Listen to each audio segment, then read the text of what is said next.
Once again, we're asking people to please begin taking their seats. We're going to be beginning in about 10 minutes, so please begin to take your seats.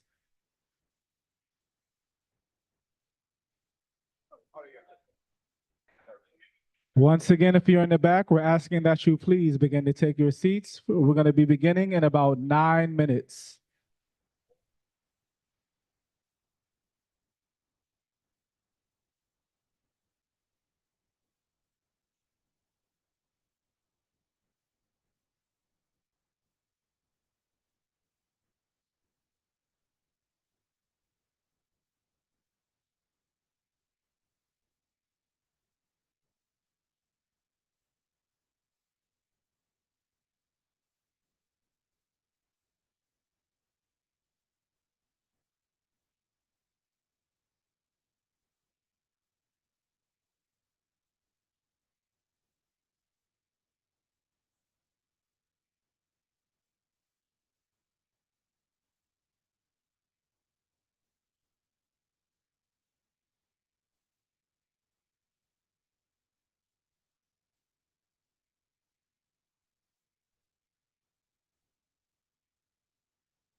Good evening. Good evening. Good evening. Good evening, everyone. Please quiet down. Please quiet down. Thank you so much for joining us tonight.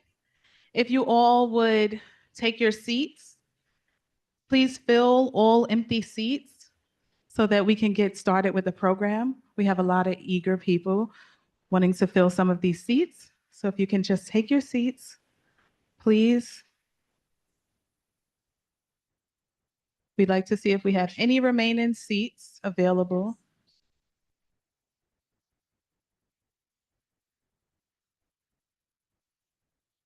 The program will start shortly.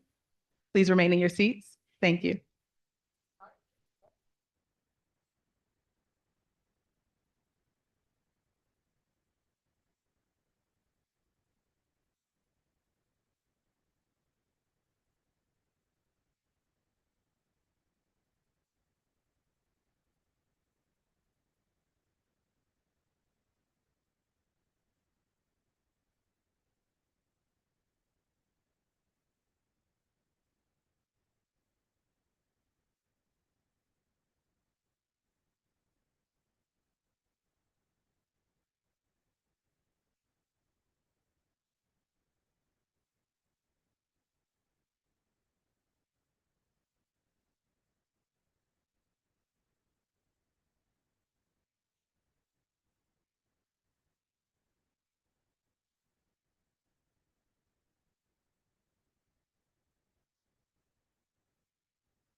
I'm on, Patrick.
is being recorded, it is being live streamed, and there will be a Q&A portion of the event at the end. But before we get to the end, first I want to call on my colleague now for more than a decade, Mark Zuckerman, president of the Century Foundation.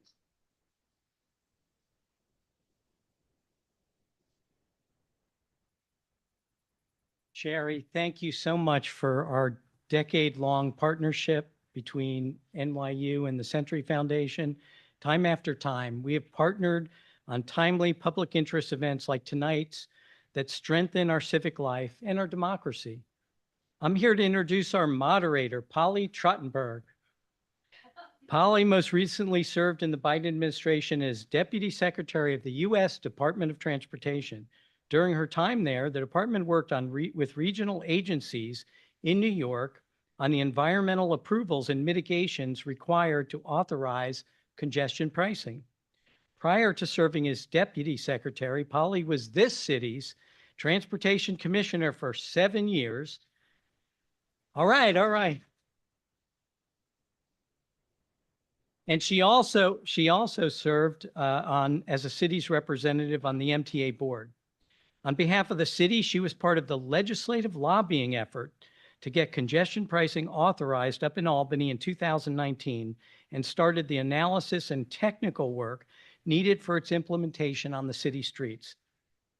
Given her extensive experience with these issues, we appreciate having Polly moderate tonight. She also has 2 other titles. She is the grandmother of a 1.5-year-old who adores her.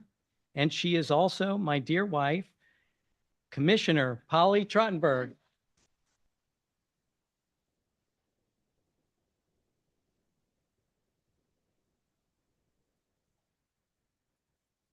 When you can get your spouse to introduce you, you know you're in luck.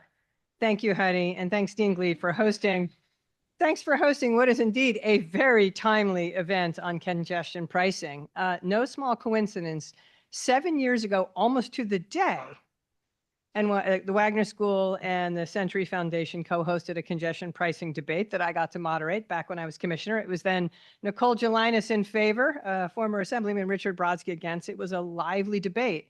And as coincidence would happen, it turned out to be the very day that then Governor Cuomo and then Mayor de Blasio announced together, which didn't happen that much between those two, announced together that they had reached agreement on a set of principles for implementing congestion pricing in New York City, paving the way for the program to move ahead politically up in Albany. I think we can safely say a lot has happened since then, here in New York, up in Albany, down in Washington, across the river in New Jersey as well. Obviously, the latest developments we saw just last week, the Trump administration seeking to terminate the program, the MTA and Governor Hochul stoutly defending it and seeking relief in the courts.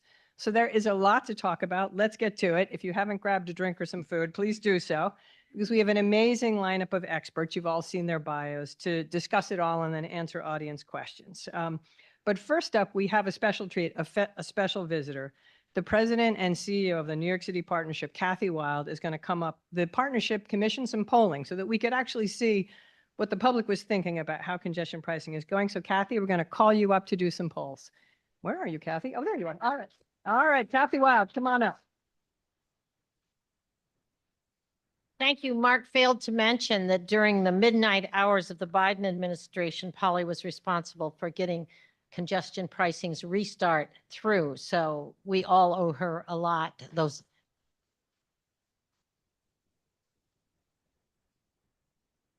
I'm going to be very quick and just do an overview. President Trump came out against congestion pricing before it started back in November as part of the election, or pre-November, October, as part of the election process, working on making it an issue for the suburban Republican congressman to campaign on. So as has happened in cities all over the world that have introduced a form of zone pricing, zone tolling, the popular reaction is this is just another tax.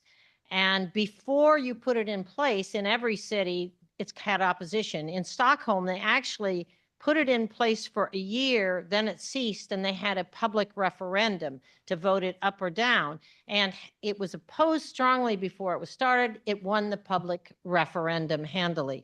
So that is a pattern that we've seen across the world for the last 25 years, and no surprise, we're no different. So one of the things we're trying to do right now, and the reason for this poll that we asked Morning Consult to conduct for us, is to convince the naysayers that this is not just another tax. In fact, you'll see in the poll results, the opposition and this happened after it was in place for 4 weeks, we did the poll. The opposition is coming from people that don't drive into the city. A lot of it is from subway riders who think it's just another tax. So education is still needed, and that's one of the purposes of today's program. So thanks for having us here. Very quickly, I'll see if I can do this. Did that work or did it change? Okay. Oh dear. Okay. So congestion pricing has led to less traffic, and that's now demonstrated. There are statistics, but the important thing is that people know it. And by a 2-to-1 margin in our survey, 47% of people agree that congestion pricing is a cure for excess traffic. And that was the first challenge. And I've had several people apologize to me, some in very embarrassed fashion, that they never believed it would really reduce traffic and are shocked that it has. So, I mean, some said, oh, it's just January. Well, forget that. It has reduced traffic in February as well. So you can see here the summary of that point. Number 2, New York City. Oh dear, I gotta do this. Did I do it already? Okay. New York City residents and commuters are the most likely to note the improved traffic. And this is the point, that this survey was of voters throughout New York State, most of whom have not experienced it. But 75% of regular commuters found that this is something that is working, and it is reducing traffic, and the commute is improved. We know that anecdotally, but we also now know it by the statistics, and you'll hear much more from this from the real expert, Juliet Michelson, who's going to talk about all the stats that are coming out and what the impact is. But the point is, people are recognizing it. Is somebody else changing it, or am I changing it? I hate audiovisual. Traffic reduction has shortened commutes. So voters agree that congestion pricing has led to faster commutes in and out of Manhattan by 39% to 27%. And the others are ones that don't commute. 73% of regular commuters into the CBD say they experience faster travel. And anybody who's talked to somebody who takes a bus from Astoria, et cetera, Bay Ridge, everybody agrees that faster commutes, it's knocking a lot of time. And people forget time is money. Commuting within Manhattan is also interesting. 41% agree that congestion pricing has led to faster commutes inside Manhattan. 71% of regular commuters into the congestion pricing district say they experience faster travel inside Manhattan.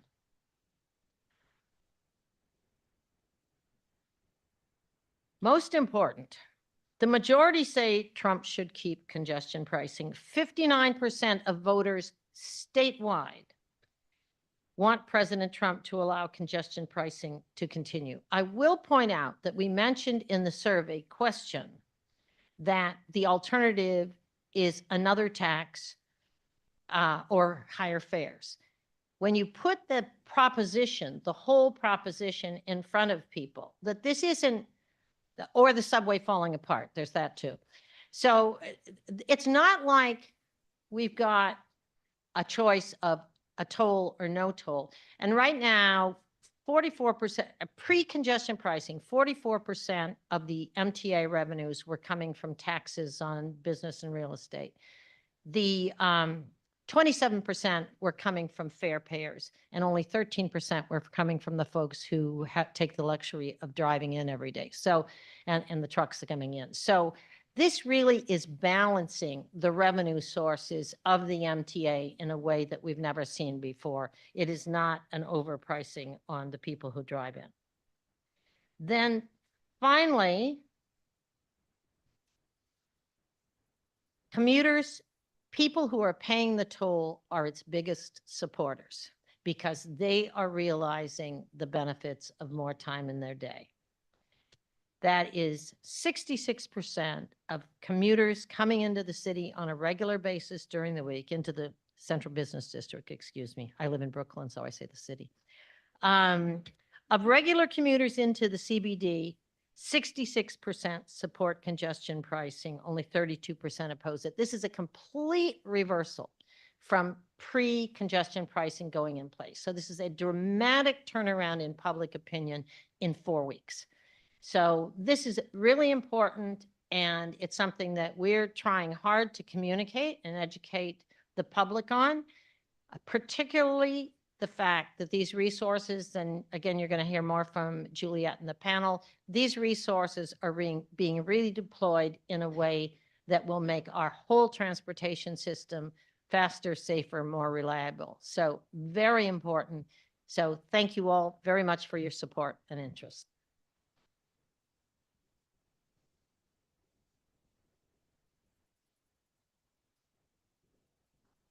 We know Kathy unfortunately has to run to another event tonight, but Kathy, thank you so much for undertaking the poll and for all that you've done to support the city. Thank you for your leadership.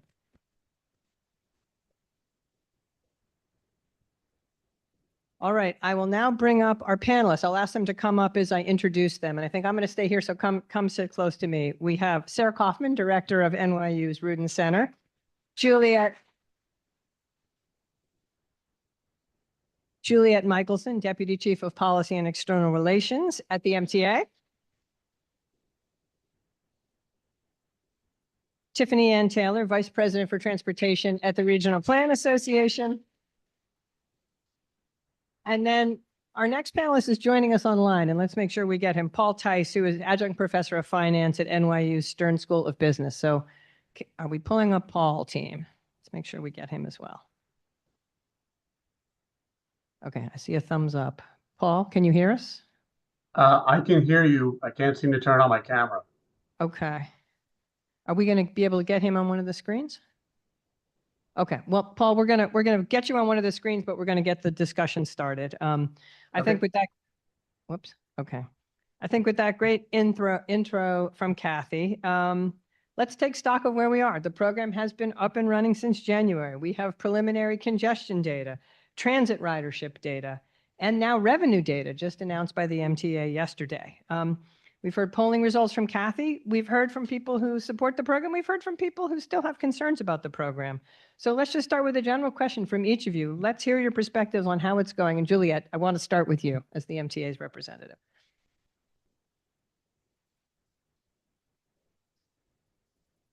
Okay. Hello, everybody. Good to see everyone here. I don't know why we're asking why the program is under attack. It's clearly working. There are people who might still disagree with the program, fewer and fewer every week, as Kathy just pointed out. But there's just no question that the program is working. Since the program launched, we've seen an average of 60,000 fewer vehicles enter the CBD every single day. That's a 10% reduction. And for those of you who are in the world of transportation, you know that even just a small reduction in the number of cars can make a huge difference in traffic speeds and traffic flow in general. And that's what we've seen. I mean, just on my way here, I ran into a friend who commutes from Staten Island who says every day she saves 20 minutes each way taking her express bus. The anecdotal evidence is totally overwhelming. I'm sure all of you have experienced it.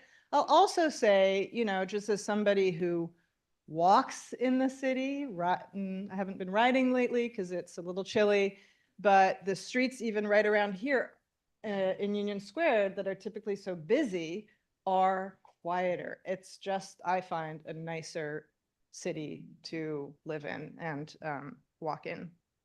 And I want to add to that, that as you were saying, fewer cars does not mean fewer people.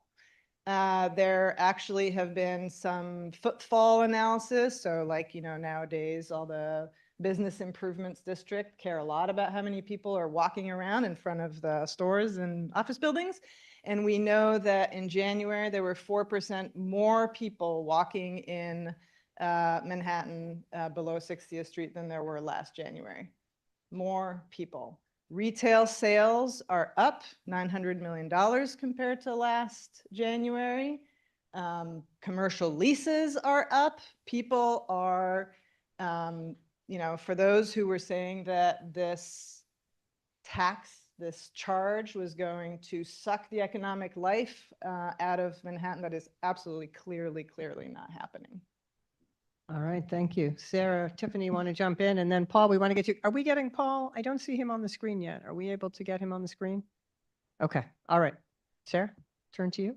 Sure. Thank you. Thanks for having me. And just to add into the chorus of how well this system is working, obviously congestion pricing is hitting the marks. It's improving travel times, it's improving transit. Just to pile on, I just saw that Broadway has had the most ticket sales since before the pandemic. And we're also seeing a lot more street safety for pedestrians. And just a reminder that everybody is a pedestrian here in New York City. Whether you're walking or rolling, you are subject to the safety of drivers on the streets. In addition, taxi trips are up about 27%. Increase of yellow taxi trips in the zone. So there are certainly people who want to be in the city and want to move around the city. It's not the doomsday scenario that was predicted. I do want to dig in a little deeper and say that I think that there's room to take a more holistic approach with where the city and state can work together more closely. If we really want to reduce congestion on our streets, we can start to take advantage of organizing the curb space a little better, designating areas where things like packages get loaded and unloaded from trucks. As you probably know, Manhattan receives about 1 million deliveries a day. We can probably organize that better than having these trucks double parking the workers.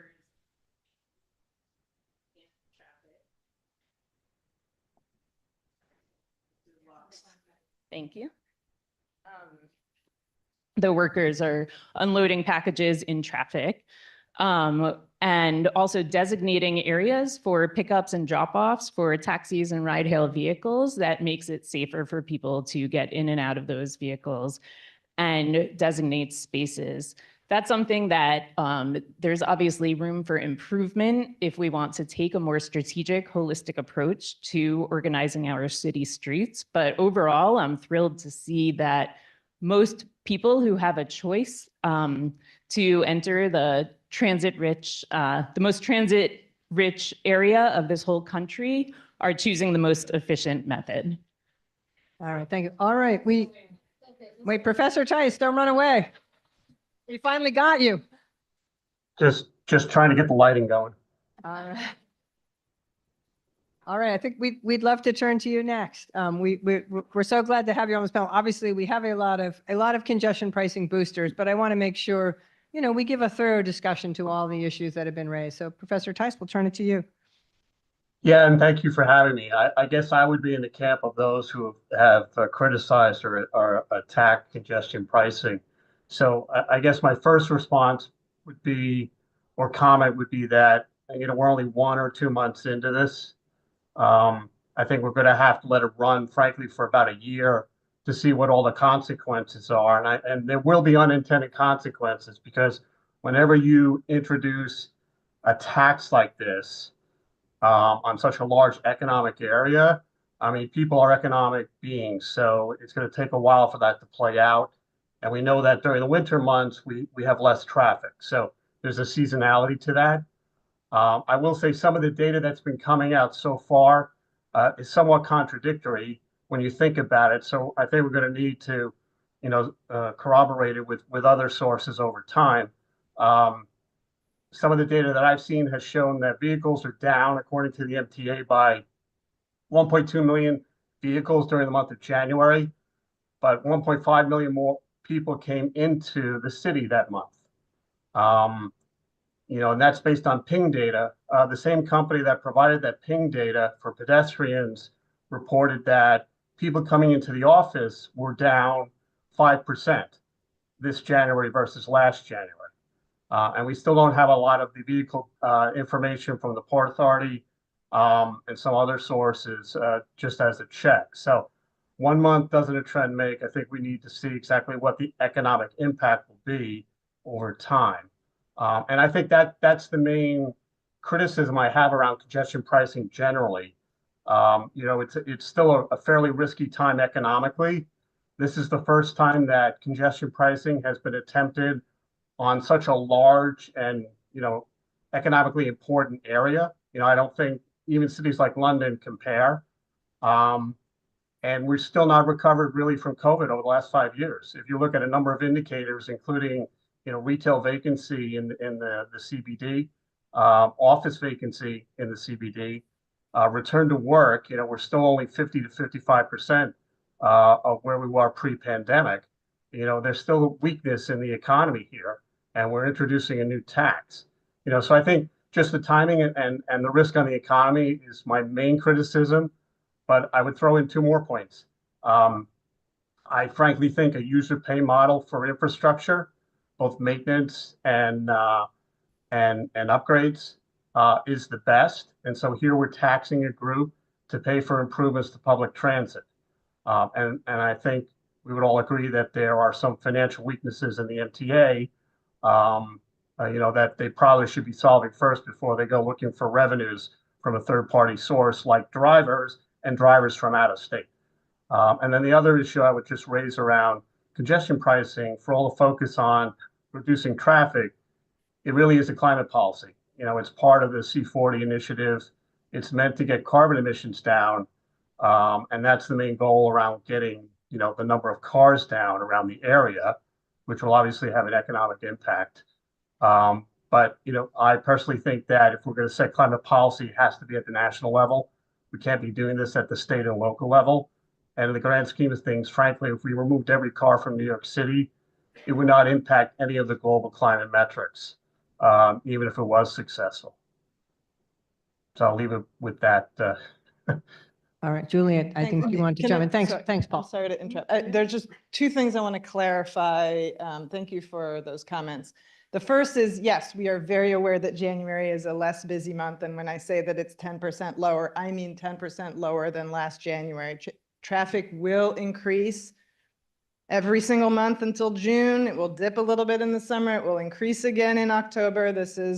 I see people from the DOT nodding. Yes, this is the traffic pattern that we see each and every year. We are also expecting entries into the CRZ to increase. But for now, the 1.2 million, now up to 2.8 million in the month of, so far in the month of February, that is compared to January and February last year, number 1. Number 2 is, so 60,000 fewer vehicles enter every day today. More than 2 million people enter every day into the CBD. Why? Because 85% of them take public transportation. So yes, this is having a big impact. We're removing 10% of vehicle entries, but at the end of the day, it is a small share of the number of human beings who enter into the zone. And London had the same experience, by the way. Thank you. All right, Tiffany, turn it to you. Yeah. Hi, good evening, everyone. This is the perfect segue. So Regional Plan Association, I'm going to bring a regional lens. I think the thing that I'm most excited about is that for a very long time, this is probably the first time where there's really been a collective action that we can all take that has a community benefit. And I think it's really important to understand, especially as we continue to Paul's point, continue to recover from the pandemic, that it's important for us to understand how our change of habits in mobility impact our environment, right? Whether you're talking about, more hybrid work, or you're talking about more packages being delivered to your home, what are the social and environmental costs of that? Some communities that were already burdened by that are feeling it even more intensely. And so for a city like New York City, where everyone looks at what we do, whether it's good or bad, it's really important that we have been the first city in the nation to do this. And I think it also speaks to the fact that we're kind of at a loss for traditional ideas. Right? Like I say on some panels, if there were better ideas, we probably would have done them already. And so given the way that our system of politics is set up, given the way that, regardless of the administration, right, given the way that our funding mechanisms are set up, there's limited options for us to come together from both sides of the table and agree on something. And this is a policy that has allowed for that. I think the thing that is a little bit of a wrench in the conversation is that this is a delayed response, right? Like the pandemic has actually pushed this off. And so we might be feeling, or folks who perhaps are against the program might be feeling an additional squeeze because other things are happening too, that originally when this legislation was passed, that wasn't the intention. But just because that's the experience doesn't mean that this program isn't still worthwhile. So I think thinking regionally and thinking about future opportunities for collaboration on big ideas, and using this program as an example for the region to think about how to take big chunks out of strategies to address climate change. This program proves to be that example. And I would agree with Paul that it is early. It is just about a month. But I think that it's still very encouraging that we are still seeing all these metrics that my fellow panelists have mentioned. They are trending to be positive. Thank you. Tiffany, I just want to jump in actually on the point that you raised about doing big things in a city like New York, because I think one of the things that certainly I can speak to the work that was done at the federal level to help do all the environmental and mitigation work for this. A lot of work went into, I think, what is a complicated question, which is when you do big things, it can have a lot of positive benefits, but not everybody is going to benefit. I mean, I think, Juliet, you said this is a better city, but for people who live in the outer boroughs who are having to pay to come in, they may not agree with that statement. And it's an ongoing challenge. I was reminiscing about a project that I worked on when I was commissioner here, which is the busway on 14th Street, which is another one where there was just very strong opposition. And then once it went into place and people saw the benefits, a very quick turnaround and how people felt about it. But that's another project where it benefited a lot of people, but not everybody. And, something that I think we now grapple with in those big, Tiffany, as you're saying, like those big new ideas, how do you look at finding that balance between doing a lot of the greatest good for a big number of people, but the folks that aren't benefiting from what you're going to do? In a big city like New York, having worked on a lot of big projects in the city, it's hard to find a project that every single person will benefit from. As you're saying, if those easy ones were out there, they would have been done already. But, would love to just hear a little bit more from the panel on that. And I know particularly the MTA, you're dealing with that often on a daily basis. Sure. Well, I'm sure you're familiar from your days at DOT about the 4,000 environmental impact or environmental assessment that we conducted. So yes, the purpose of going through the federal approval process is to try to identify those pockets of people who are living a particular, have a particular commute mode or living in a particular community that will be affected, possibly not in a positive way, from this program, and try to find ways to make this policy worth it for them. So the program in general committed $300 million in mitigation is the technical term, and that included everything from things that will benefit anybody who lives in the tri-state region, more electric bus charging facilities, you know, a low-income discount for anybody who earns less than $60,000, all sorts of measures like that. And then also for those 13 communities where the very, very detailed traffic modeling identified might be experiencing potentially a small increase in truck traffic, and I'm talking about, you know, 1% increases, okay? These are not dramatic increases. We have further identified and committed millions of dollars, $100 million to those communities. So let's talk about the Bronx for a second, because that is a place that has suffered for a long time, you know, from a lot of projects over decades, a lot of highways, a lot of air pollution. And we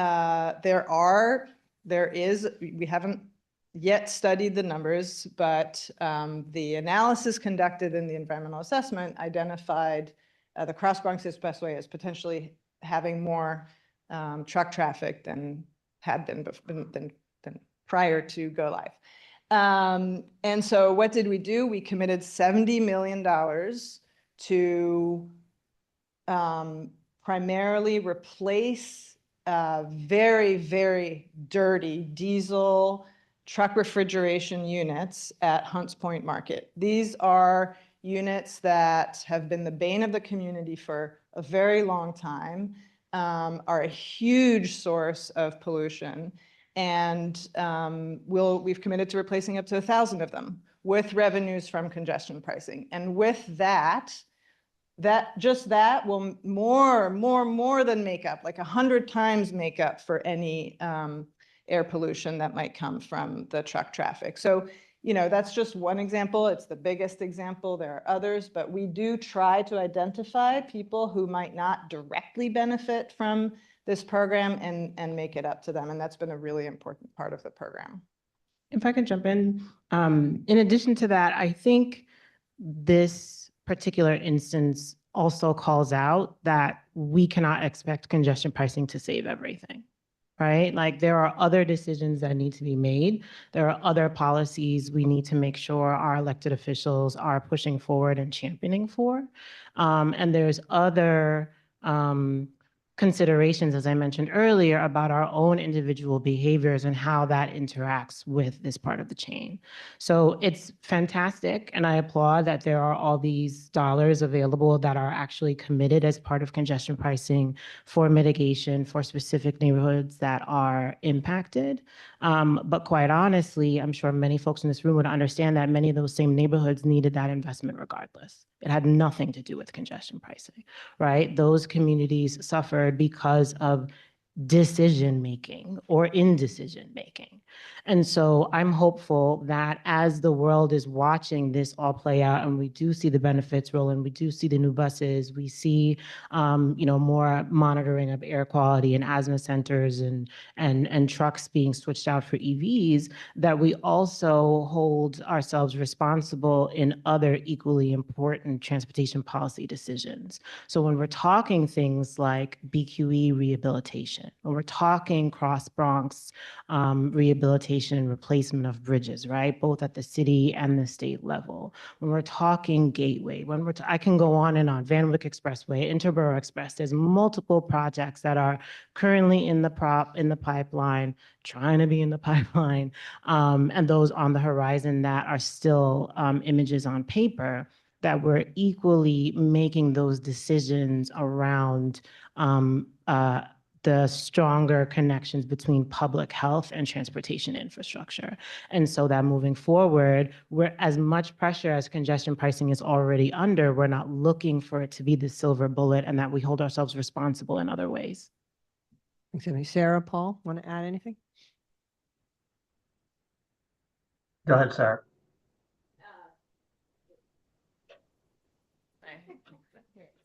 That's bad. Okay.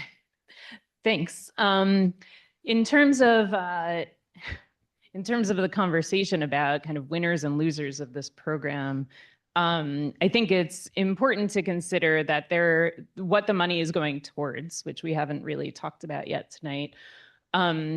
one of the major areas of improvement will be improving elevator access at subway stations. And right now, as probably everyone in this room knows, only about 1/3 of subway stations have elevator access, which is really limiting to people with mobility disabilities, people with strollers, people with temporary injuries, or anyone who is going to the airport.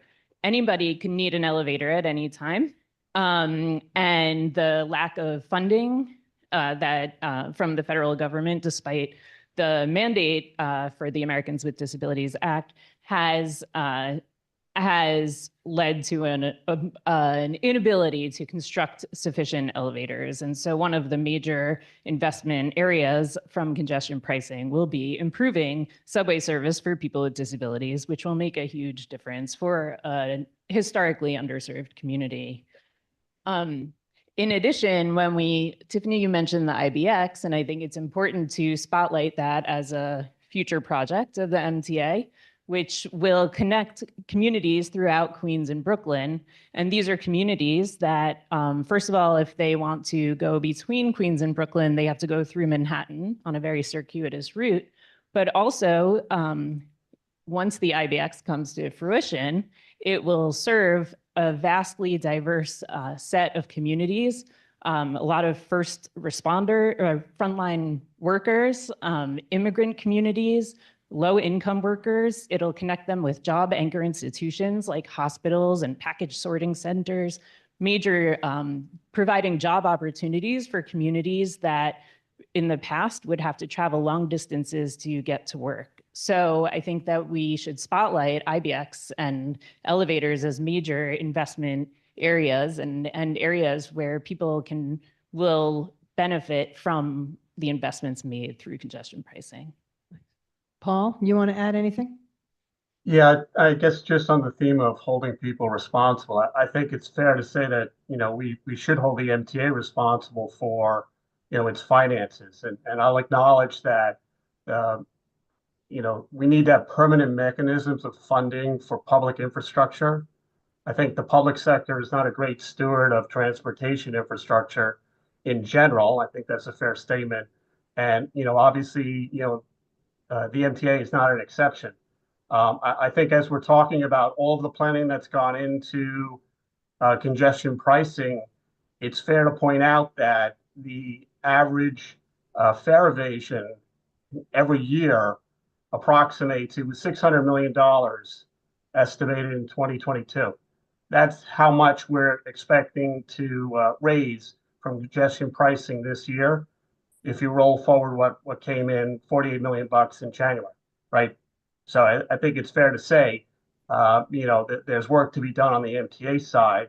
And we've talked about the capital budget, which will be, one use of the money that's raised from congestion pricing. I think it's fair to say there's a fair amount of excess in the capital plan. It's $68 billion right now for the next 5 years. I think it's fair to question, white elephant projects like the Second Avenue subway, just given what happened with phase one. I'm also somewhat skeptical about the need for IBX. And I say that as someone who grew up in Bay Ridge, who took the R train. And if you just look at a lot of the climate initiatives that are built into the budget of the MTA, those are very costly. Every electric bus costs, 60% more than a standard bus. And then if you bake in all the charging infrastructure, it's nearly 3 times, right?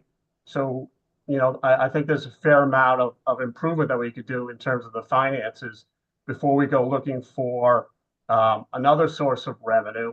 And honestly, congestion pricing, if you take it to its logical conclusion and it works, it'll drive cars out of the city. So the only way that it becomes a permanent source of revenues if you continue to ratchet up the toll rate, which I know is built into the current architecture. We've seen that in London. But again, I think, that there are other places that we can look to, starting with just the state of finances around the MTA. And one last point to point out, Tiffany was talking about all the infrastructure needs that we have, highways and bridges and tunnels. A lot of the MTA bridges were built back in the 30s, right? So they're coming up on their centennial. So we're going to need to make some decisions about potential replacement there. And that'll be a big nut in terms of capital that we should be thinking about now. Well, thanks for that, Paul. You actually kind of segued into what was going to be my last question before we turn it over to the audience, which is, it is certainly a criticism that has been made of the MTA. And it is true that the cost of capital plans at the MTA, they are a lot higher than what you see nationally and even globally. The MTA, I think, has some good arguments about why that's the case, but it is certainly a fair question, one I would sort of love the panel to opine on. And Juliet, we'll let you go last on this one. You can, but just, I mean, it's a fair question about sort of the state of the MTA, you know, how they're spending their dollars. Toll evasion is an issue that fare evasion is an issue that it comes up a lot down in Washington too, as you all know. It's a bit of a talking point now sometimes for members of Congress. So just, Paul, I think, gave his views on it. Would love to hear from the panel on this. Sarah, looks like you're ready to go on this question. Well, I'll let Juliet answer the nitty-gritty questions about finance, although I will say, ironically, the Second Avenue subway construction had an additional cost of a few $100 million because parts were stuck in congestion, in traffic congestion. I'm going to pass it over to you. I learned that from your office. I'll go give Julia a little bit more breathing room. I actually think two things can be true at the same time. I think it's fair to critique the MTA or any other large transit agency about financial misspending, or historically inheriting historical financial misspending. Maybe I'll say that may be more fair. I think that can be true, but also fully recognize that you still need to invest in the system that you have. It's without question that the New York City transportation system is the lifeblood of this region, and argue with, actually not even an argument, undeniably the United States, to be quite honest. It is a financial center. Many things happen here, whether it's trade, whether it's, you know, tourism, education, whatever industry you want to slice it, it happens here, and people care that it happens here. It is an expensive place to live and to work.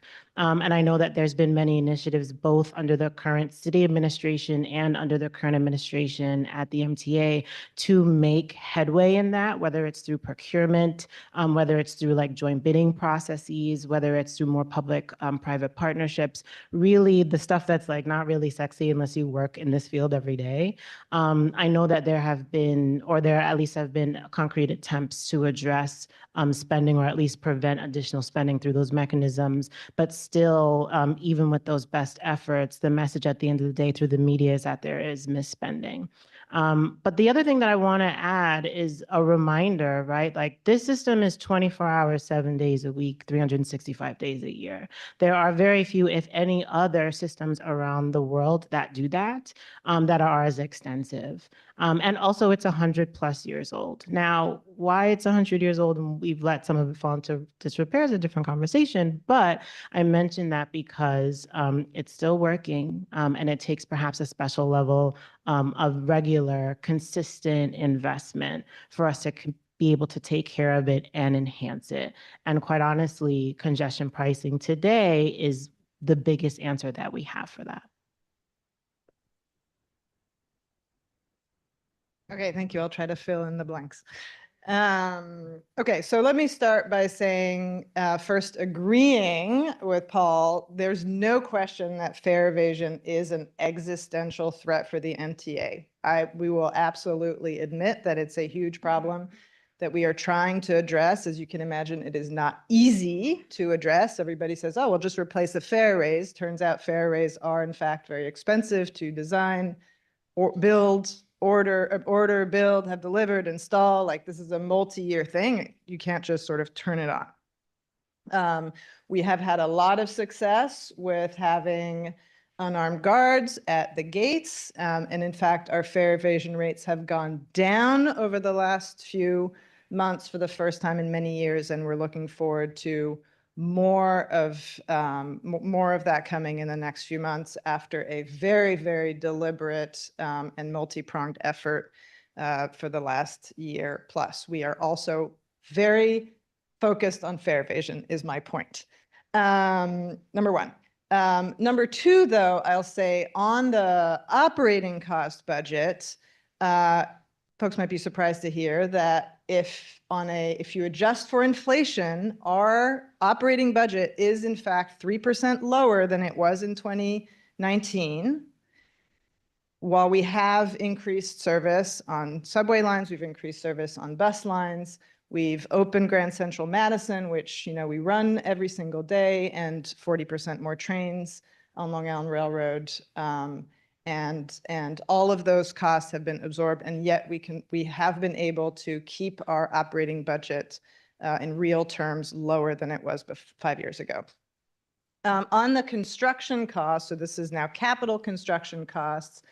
For those of you who've been following very closely, you'll know that in 2020, the MTA went through a huge reorganization where we centralized all of our capital construction operations, from all the different agencies into one. That has really allowed us to rethink and frankly change and improve the practices that we follow when building. We are far more competitive when bidding projects out, and we've been getting a lot of prices. So yes, you can absolutely criticize the cost of the first phase of Second Avenue Subway. The second phase of Second Avenue Subway, I guarantee you, will not be nearly as expensive, and it will come in, on time, on budget, hopefully, as third track.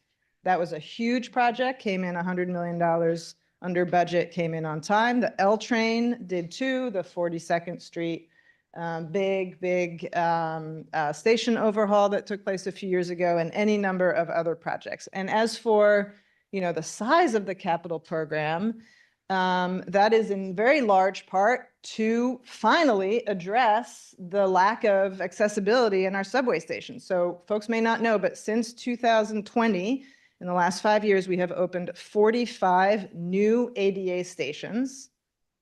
45 more are under construction today.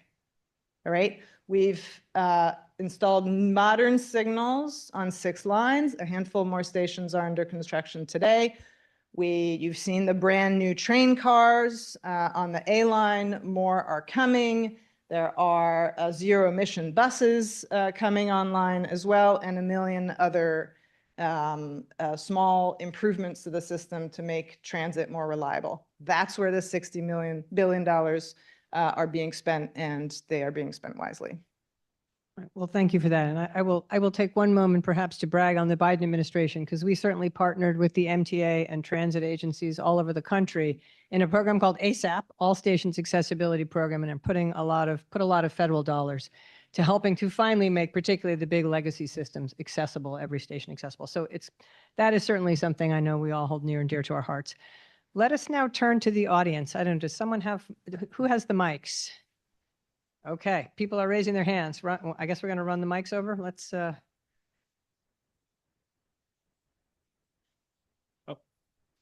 Great panel. Very well spoken. I see changes on the New York side of our capital equation, but half of our radius is not represented, except for Tiffany looking at the regional question. But when I take NJ Transit to my family on that side of the river, it's deplorable in comparison in terms of the condition.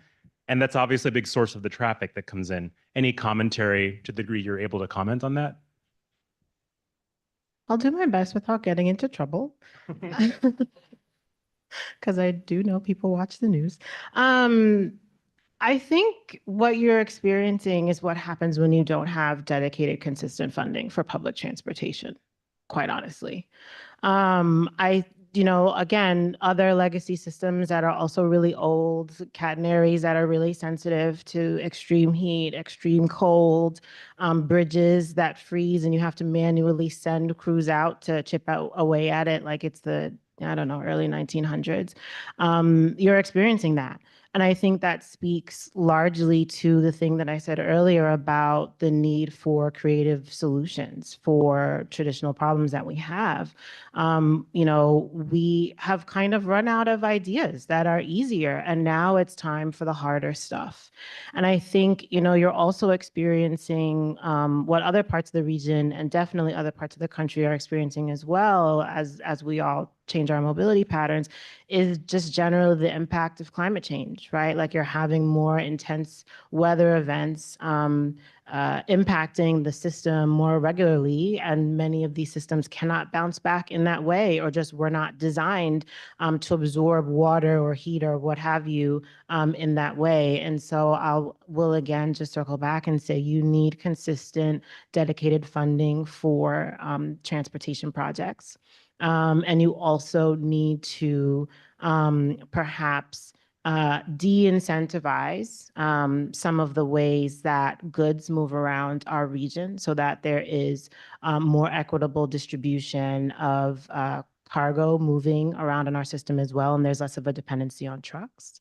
I think, again, it is really a multi-pronged approach that is appropriate. So congestion pricing is a good example of a large-scale intervention, but it really is essentially the first drop in the bucket of what should be more comprehensive collaborative planning in our region, because we're all experiencing these issues regardless of the zip code that we live in. And if I can just add to Tiffany's great comments, one area where we can be thinking more creatively is a simpler way for people in suburban communities to reach their transit stations, whether it's a New Jersey transit stop or a regional bus line. So we can do things like dynamic shuttles or subsidized rideshare that gets people to the train more easily, simplifies the last mile so that it takes an obstacle out of the mind of the commuter or the traveler visiting their family, so that they can, it seems like more of a viable option than having to go to a deplorable station, as you say, or using a deplorable system, whereas they can have a simpler two-step route rather than a multi-step route to get home. And I would just actually add really quickly, we should also be reevaluating our land use and zoning, right? Like, what does density look like as it relates to transportation? Does it match the needs for how people can and should get around? The RPA always thinks big. Thank you. Thanks. All right, more questions. Hey there. Thank you, guys. This is really fascinating stuff. I'm curious about the benefits of congestion pricing beyond a quality of life benefit or a pollution benefit in Manhattan. Is there an economic argument to be made based off the experience of London, Singapore, about a higher value user going into Manhattan or the congestion zone, given that traffic is really, really inefficient, and that you have people that are getting there and kind of being more productive or spending more, and that en masse you actually have more economic transactions based off of a more open congestion area? Thank you. So Kathy Wild, who was here earlier, heads the Partnership for New York City, and if 2019 or so, they issued a report estimating that New York loses $20 billion a year, wastes $20 billion a year in lost productivity. So these are individuals sitting in traffic, individuals who are on the clock, charging, there's like an hourly cost to their labor, wasted sitting in traffic. This program won't solve all traffic, so, we wouldn't aim to add $20 billion to the economy, but some fraction of that presumably would be coming back. And since this is an academic institution, I would call on anybody here in a few months who wants to look into that issue. Surely there'd be something interesting to uncover.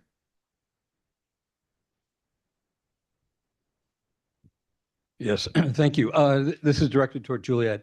You mentioned fare evasion. Obviously, on the subways, that's a complete loss. However, for about 15 years, we have had free transfers to and from subways. I know personally, I only take a bus when I'm going to or from subways. And I speculate that most bus riders are transferring from a subway. And so if, say, 98% of bus riders are actually transferring for free or not paying to, not dipping to recognize it, then collecting a fare might be a waste, and actually buses could operate faster. Now, if we're 60% of bus riders are transferring, that would be a huge revenue loss. I would speculate it's in the 75 to 85%. I imagine that MTA has hard figures based on dips. Do you have any insight into that? I don't have the numbers, but I do think that there is room to look into what would free buses look like. Certainly, there would be time savings in dwell time, having people board a lot faster. It would certainly be a safer work environment for bus operators who right now have to be not only drivers, but also fare collectors and fare enforcers, which can result in some negative interactions. And it would allow for all door boarding, so people could get on and off at any door on the bus. So all of these things could result in time and safety savings at a level that would exceed any fares that were collected on the bus. But of course, that would need to be studied further. Okay, well, now I'm regretting letting you answer that question. I'm going to hand over to Lisa May, who works in our data team, who is nodding to me that she actually knows the answer. But I'll say just on the free bus issue, I mean, you know, I think something like $5, $6, $7 billion of our annual revenue comes in the forms of fare, you know, on multiple modes, like grants you. So if, I mean, you know, a free bus system would come at a significant cost each and every year that would have to be made up somehow. Lisa, what's the stat? Yeah, so you can see in our bus hourly ridership data set the amount of people who are transferring to ride bus from the subway system. If you're interested in that. I can't do that without my computer. Fair enough. And I'll just give a prop to Lisa Fiedler joined the MTA 2-3 years ago, something like that, and she has been building our open data platform, which has just been an absolutely phenomenal improvement to the way this. You're shaking your head. Maybe everyone doesn't agree with that sentiment. We have 150 data sets up online, and somebody apparently doesn't like data available, but we do. All right. Hi, everyone. Thanks for doing this. I actually wanted to go a little bit to the congestion pricing under attack piece here, and I think maybe this is something that Polly can deal with. In Sean Duffy's letter where he said, hey, we're getting rid of this now, rip out the cameras, the legal justification he seemed to have was, well, we decided actually congestion pricing as a concept, cordon pricing, was never supposed to be part of the value pricing pilot program.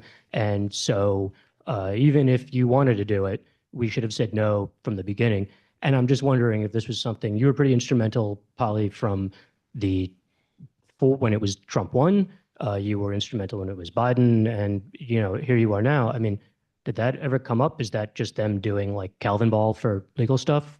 Yeah, and first of all, I have handy here the MTA's response. If you haven't, I read the whole thing. It's voluminous, and I think they make some pretty cogent legal arguments. I don't want to prejudge, obviously, what the courts are going to do, but no, I think we thought very much, as you're hearing today, at the federal level, it was very important to do all the appropriate environmental analysis, to do all the appropriate mitigation as much as you can, acknowledging, as this panel has, you cannot mitigate everything 100% for every single person in this complex region.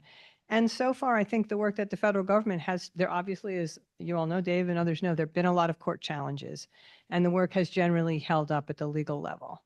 I think potentially what you're hearing from the current administration is maybe some novel arguments. And, there are the novel legal arguments, but I will just say, if you've listened to Secretary Duffy, he's made a couple of sort of policy points too. Policy points that, by the way, have been deliberated sort of throughout the whole congestion pricing debate. One that happened early on back when I was still commissioner, which is, should any of the revenue actually go for the roads and bridges here in the city that the people will be using?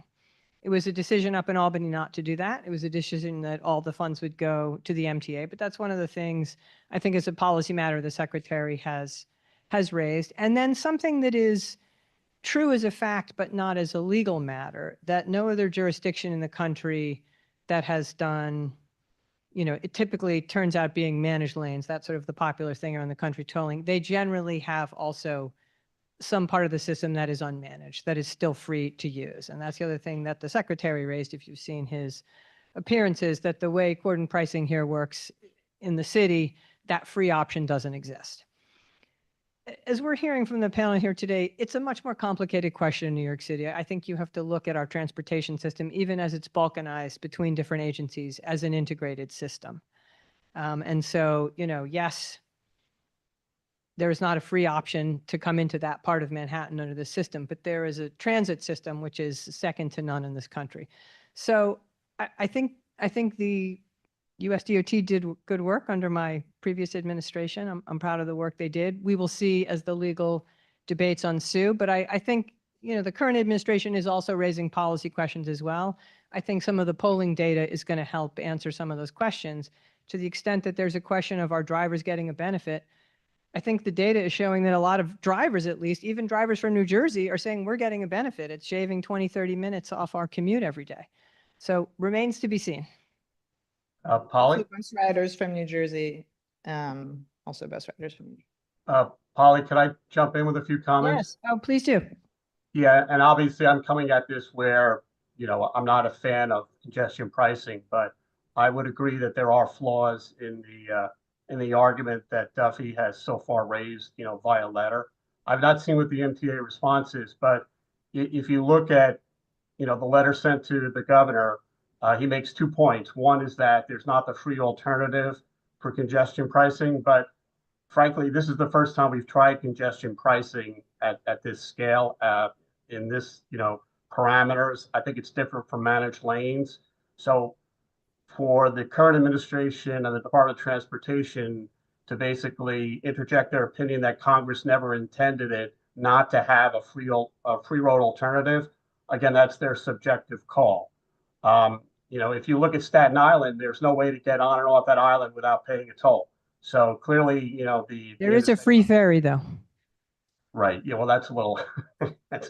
I still have friends who refer to it as a penal colony, but I don't think that is sacrosanct that you have to have a free alternative. It's not really like Mexico where you do have to have a free alternative to a toll road.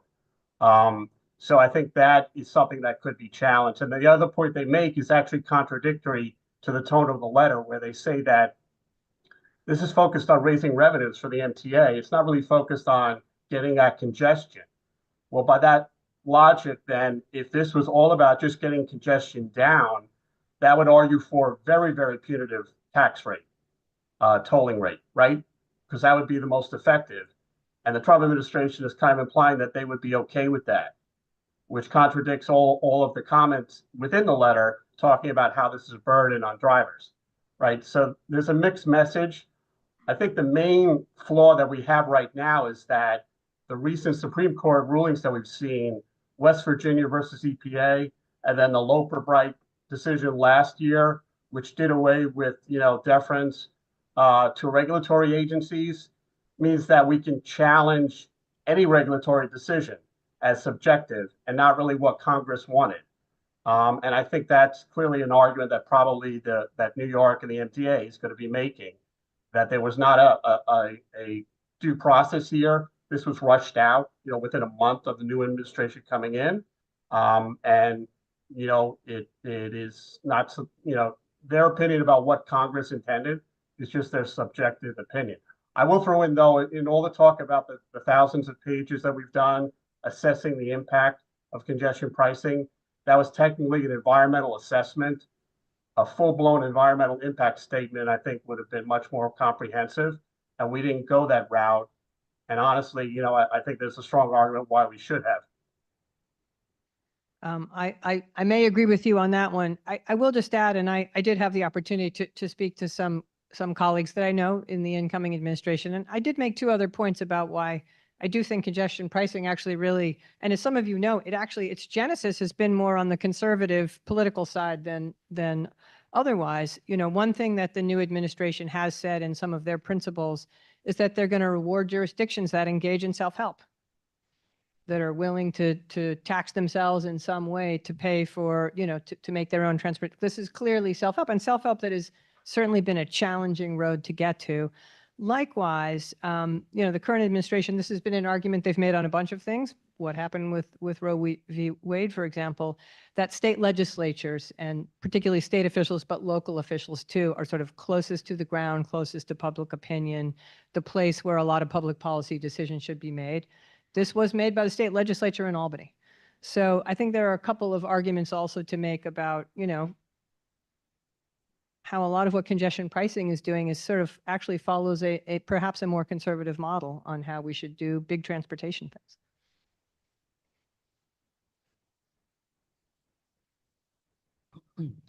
Hello, thank you for sharing your time with all of us. I think we all know that this is not the first iteration of the congestion pricing that was supposed to go into effect.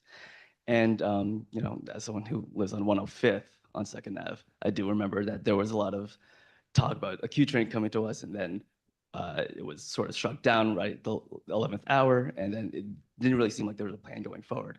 I think a question that is on the mind of the topic that we're talking about is there's sort of I know currently the idea is that we would just wait, we'd keep going with the plan until we were legally told that we had to comply with a Trump administration's striking it down, but is there sort of a plan for if they are sort of successful in striking it down, which was not the case the last time, I guess.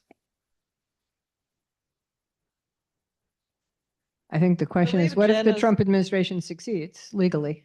I mean, Jana's quote the other, my Jana Lieber, the chair of the MTA, his quote the other day was, "We have no plan B. This is the, we continue to toll, and we are confident that the litigation will work out as it should."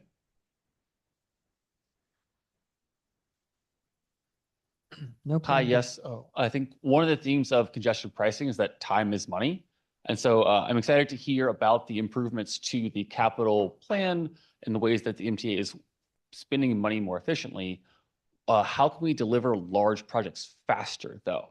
That's one of the themes, is that to actually design a tolling pricing system seems not that difficult to implement, but it still took a long number of years.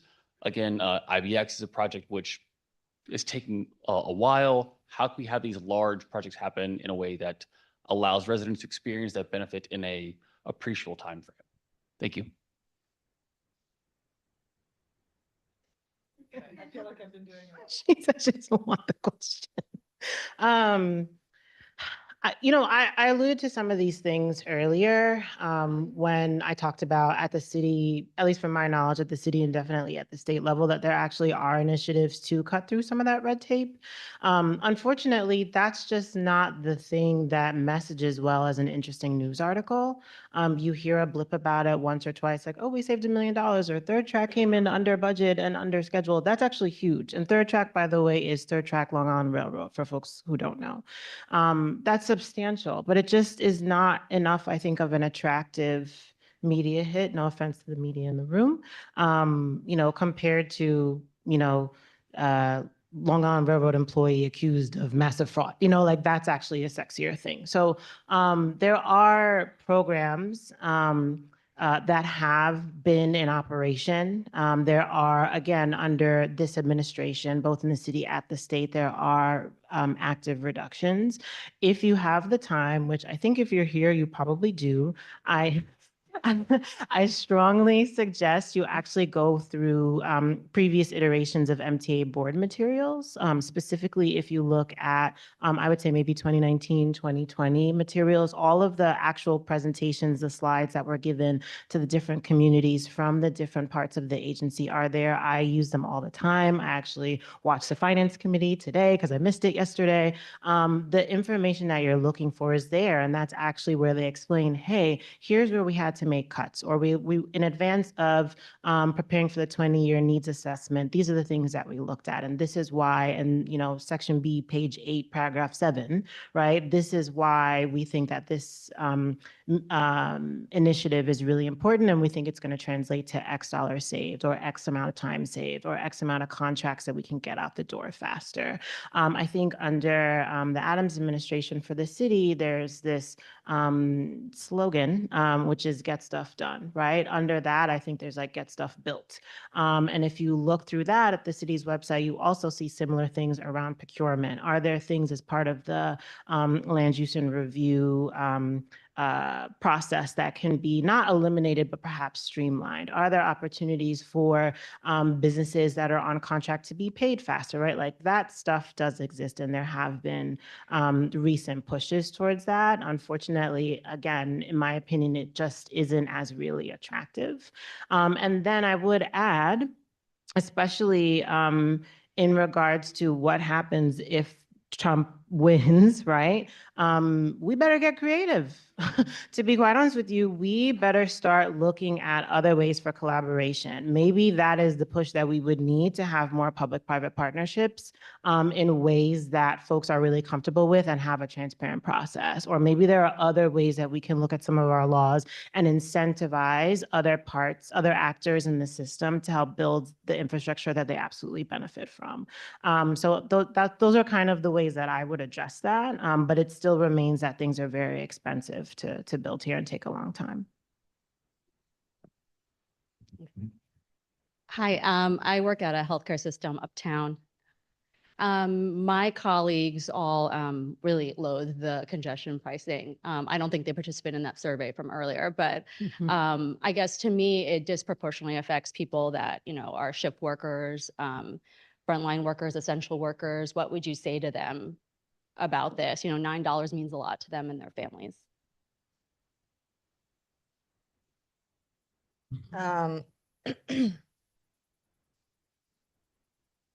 So what we were saying before, yes, I will absolutely acknowledge that there are some individuals in some roles that have been caught in a policy that is overwhelmingly good, I would say, for the region, but negatively affect a few individuals.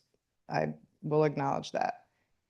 I will also say, though, that if it is, a lot of shift workers work over, few answers. A lot of shift workers work overnight. The toll overnight is very, very low, barely more or less than a subway fare. If your job requires you to drive, if there is no safe public transportation option for whatever reason, if there is a need to drive, then that's more of an employer type expense. So the way an employer might cover a tolling expense in general, or mileage or parking, that is that is something that an employer could choose to provide as a benefit to their employees. The program provided extremely few discount and exemptions, primarily to avoid opening a slippery slope. So there are exemptions for emergency vehicles, for vehicles carrying people with disabilities, for specialized government vehicles, and there's a low-income discount. Other than that, there are no exemptions for any one type of occupation. And believe me, we heard from hundreds, thousands of different types of occupations. We're actors, we are healthcare workers, we are firefighters,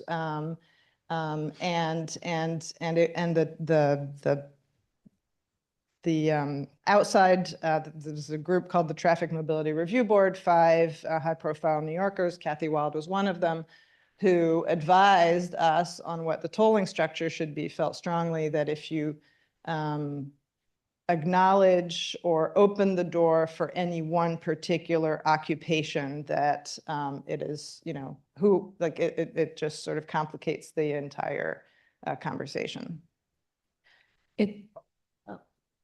It's also worth pointing out that in other cities that have implemented congestion pricing, notably London and Stockholm, in advance of the fee being put into place, massive improvements in transit were installed before the system went into effect. And because of our very American approach to things here, where it kind of eked through the approvals process, it was a lot different than in London, where right before the cameras turned on, there were about 600 new buses put into place.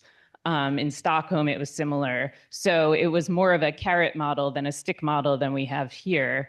And it would probably be a more palatable approach to shift workers and other types of workers who would now depend on transit if they had more options.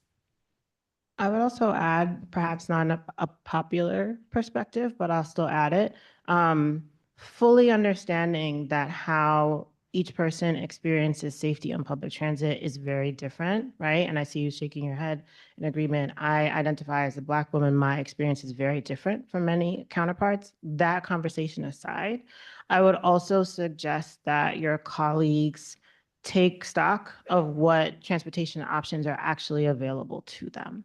Because just because you don't like an option doesn't mean that it's not an option. And the second piece is there are, as Juliet said, exemption programs, and there's also the Fair Fares program, which is a discounted fare program for folks who qualify under a certain income level. It's a discounted MetroCard, I guess now a discounted OmniCard. And that is a program that has existed for a number of years now, and it is undersubscribed, and it has been for years and continues to be. And I think it's because many folks feel like they're not eligible for it, or perhaps they don't have any awareness of it. And so that could also be an option. And, you know, it's one thing to say that the overnight, no disrespect, but that the overnight fee is lower. It is lower, but for many people in the city, $1 or $2 absolutely makes a difference. So I would encourage your coworkers to also understand what are their financial options for travel as well. Polly, can I add something? Yes, please. Yeah, the phrase was used, you know, a safe transit alternative. You know, I think it's fair to point out that, you know, crime on the subway and buses has continued to go up for the last 10 years. So especially in the off hours. So for a lot of people, you know, that is not an alternative that works. So, you know, there are going to be winners and losers, and I still think we're going to have to, you know, do a tally of all the people that are disproportionately impacted by this. And I don't think there's enough, you know, redistribution of the wealth that we can, you know, make everyone happy, which is what happens here. So. I don't know if anyone wants to tackle, I don't know, I'll leave, maybe Juliet doesn't want to tackle No, I mean, the I'll crime just- they're- statistics. I they're- think it's a little less black and white, Paul, than Yeah. maybe you've stated, but. There are high profile, very unfortunate accidents on the subway in general. Crime is actually down. You can look at the numbers. But equally though, right, as that is true, I think I said earlier, two things can be true at once. Your individual experience, right, can still feel the complete opposite of that. So I think, as you know, as we talked about before, there's absolutely winners and losers, and I kind of hate that expression, but I don't really have a better one right now. But as we, right, as on this panel, and we collectively in this room continue to understand what is coming out of congestion pricing, intended consequences and unintended consequences, that we absolutely consider the individual experience, especially as it relates to safety and perhaps just general social welfare on the system. We can't just like push it to the side.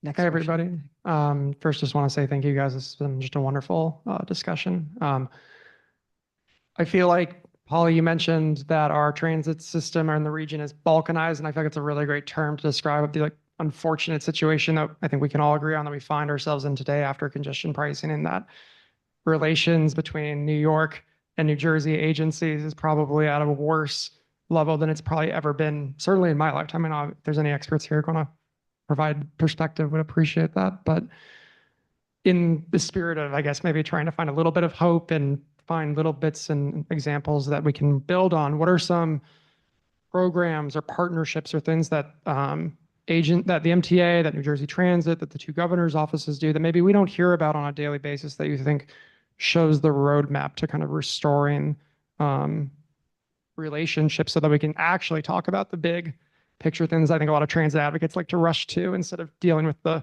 really strained relationship. And I will just flag as an NYU emerging leader in transportation. I know many of my cohorts are in the room. Sarah took us to Penn Station during our program, and we got to see how NJT, MTA, Amtrak all work together to keep that entire station functioning every day. And I think that's a really great example, but would love to hear about others.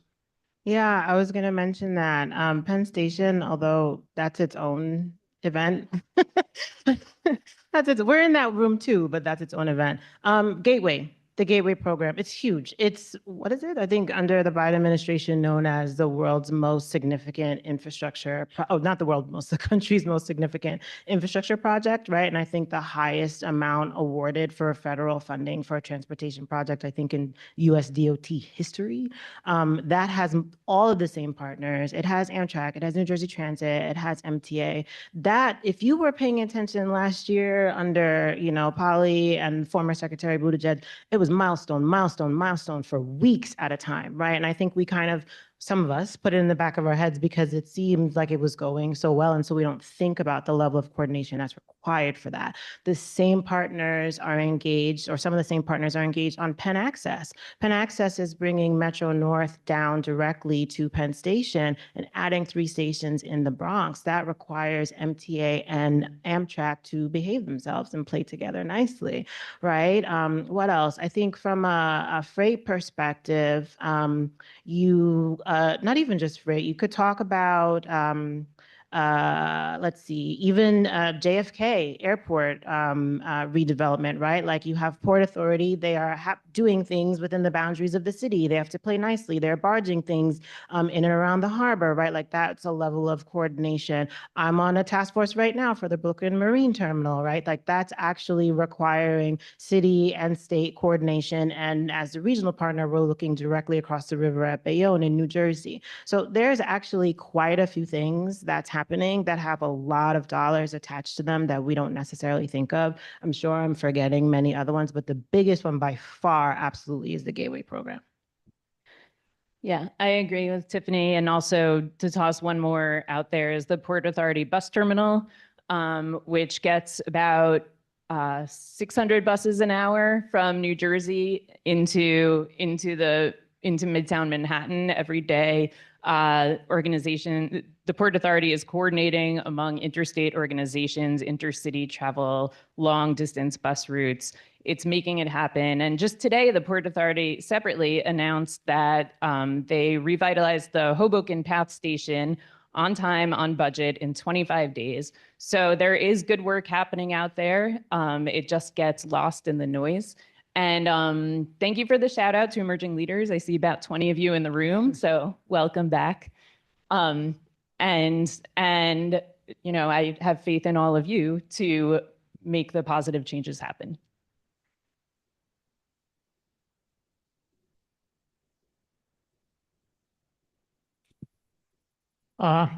With regard to something that Professor Tice had said about these are just preliminary results, and he suggested that we wait for a year.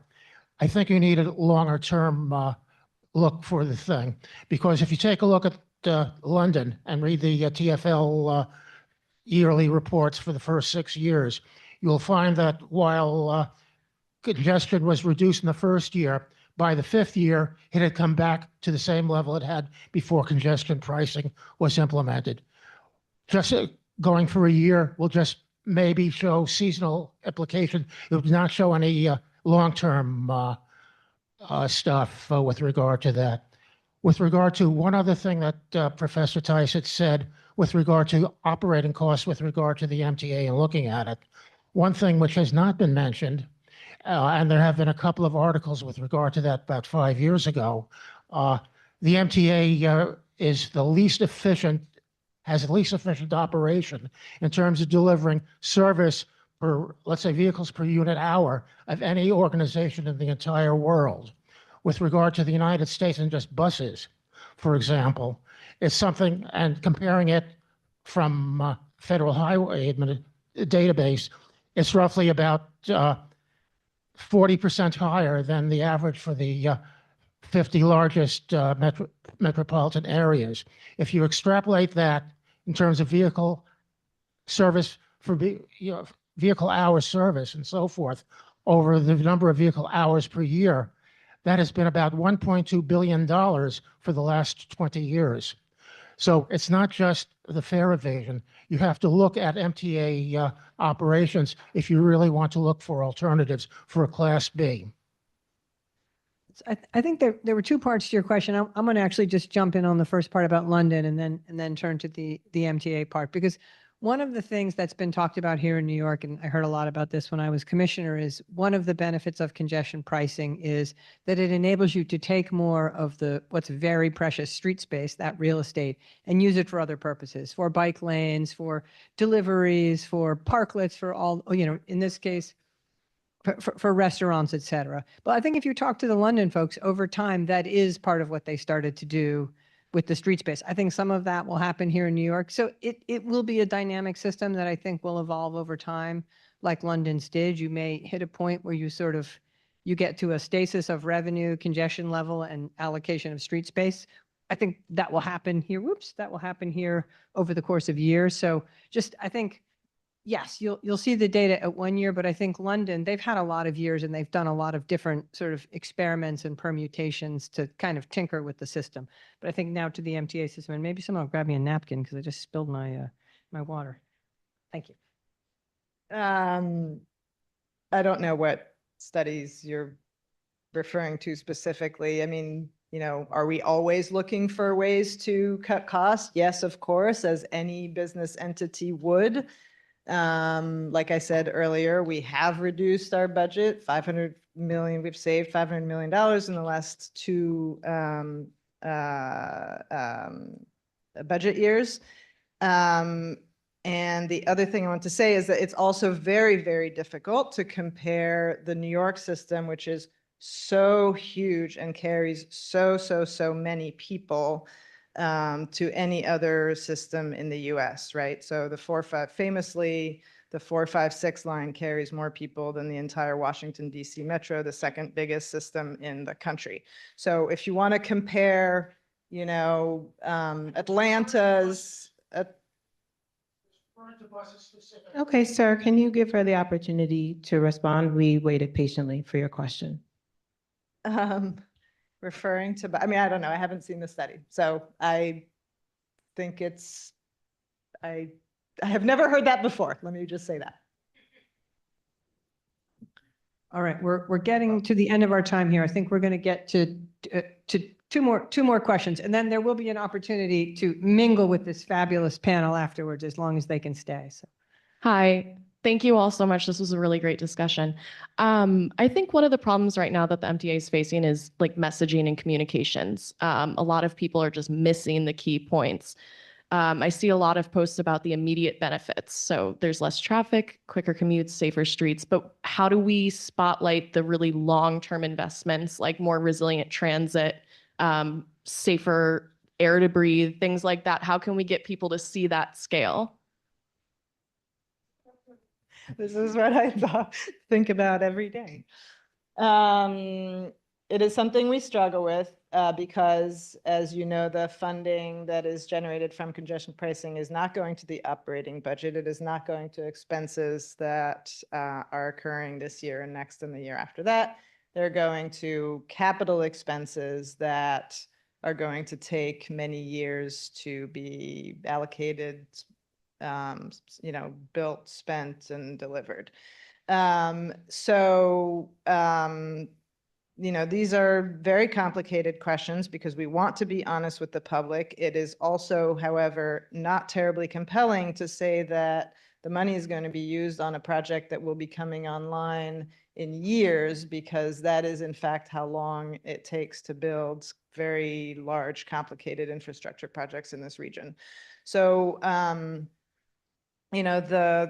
we, and first of all, I should say, we have amazing partners in the civic community There are a lot of very, very sophisticated, not just transportation advocacy organizations, but also pedestrian, street safety organizations, climate organizations that help us make the case for the long-term investment in public transportation.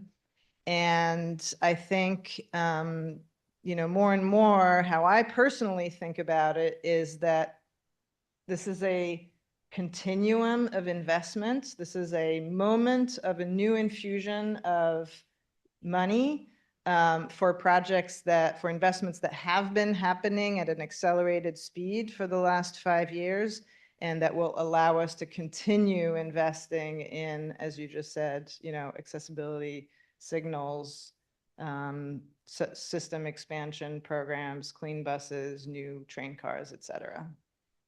If I can add, so I'm going to look away from Juliet while I answer this question, only because I know you did, and I see you every Wednesday. Thank you very much. The reason why I'm saying that is because RPA actually is essentially the chair of a very active advocacy group. Of all of the subjects that Juliet just mentioned, I actually lead that call literally every Wednesday. I am so glad you asked this question. It is so hard. That is the short answer. Because it is constant and persistent education internally inside our own organizations, internally with elected officials. And then remember, they cycle in and out. So as soon as somebody new comes in, you have to explain the benefits to them again. And also separately, the public. Oh, and by the way, as we're talking about messaging congestion pricing, we're also talking about messaging the next MTA capital plan. Those are two different but absolutely linked conversations. And you have to do that without insulting people's intelligence. It's actually really, really, really, really, really difficult. So the thing that I would say is that you have to do it over and over and find very creative ways. You put ads on your own infrastructure, you put billboards up, you do op-eds, you do press conferences, you do TVs, you host panels, you talk to students, right? Like you meet people where they are, you go to their churches, you go to their synagogues, other houses of worship, you meet in borough president's office. It looks probably every way that you could think in terms of media and communications outreach, and it takes a lot of patience, but it's an excellent, excellent question. Thank you for asking that question.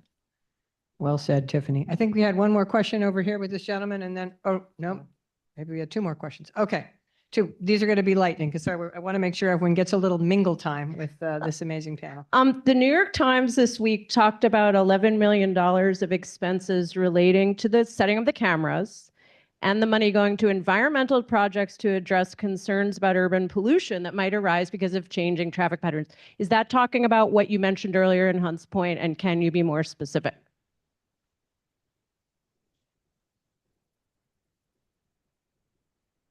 Can I be more specific? I mean,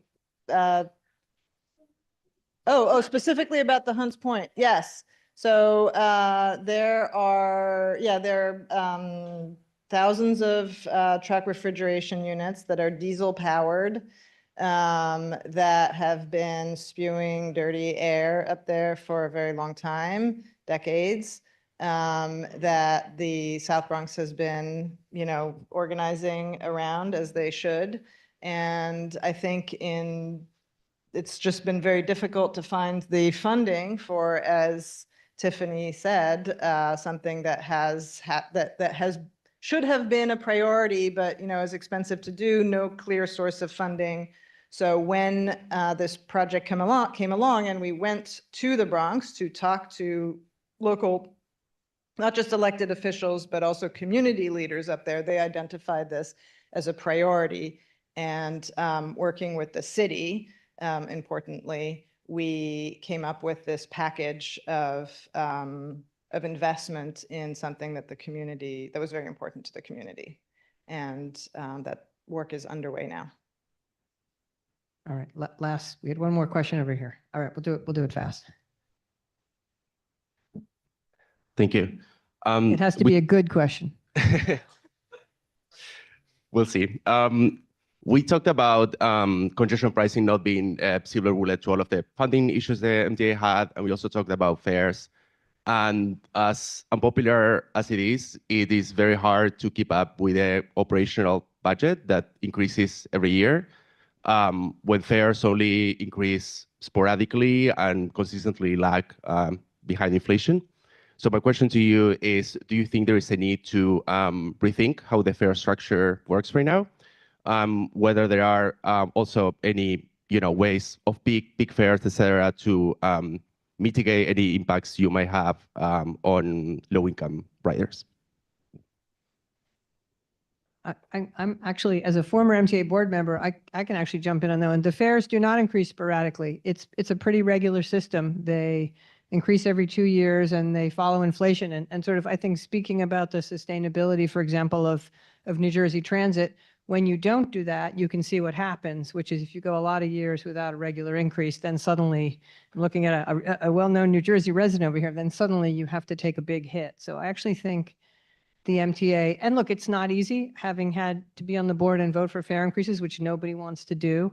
It is a way to sort of regularize that income stream.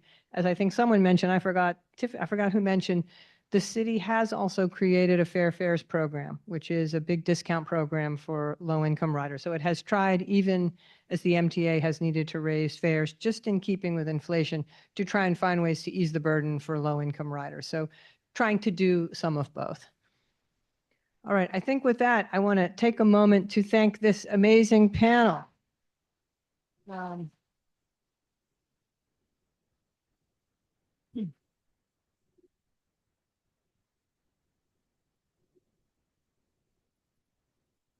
Paul, Tiffany, Juliet, Sarah, thank you all for your big insights. This has been a great discussion. This topic never fails to fascinate, and I believe it will continue to do so for many years to come. So thank you all so much for being here.